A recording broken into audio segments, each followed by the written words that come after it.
Amen. Kwa ajili ya nini? Wewe ndiye mwakilishi, mimi ndiye mwakilishi wa huyu Yesu aliyechagua kukaa ndani yako na ndani yangu, ndani yetu.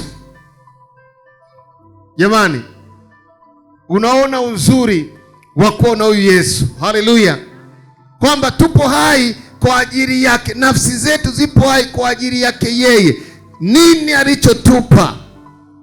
Enendeni ulimwenguni kote mkaihubiri Injili.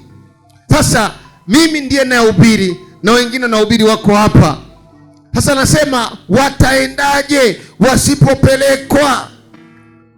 Wewe upo hapa kwenye biashara, wewe upo hapa kwenye kazi, wewe upo hapa kwenye miradi ya kilimo na ufugaji. Haleluya.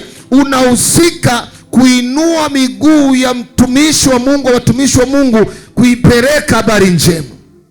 Haleluya.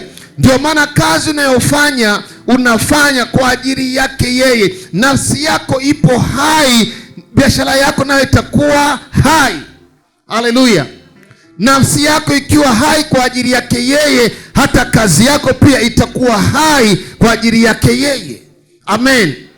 Kama nafsi yako iko hai kwa ajili yake yeye, hata hiyo biashara ama hicho kilimo unachofanya kitakuwa hai, mifugo itakuwa hai kwa ajili yake yeye. Mwokozi asifiwe. Wangapi wananipata asubuhi ya leo? Haleluya.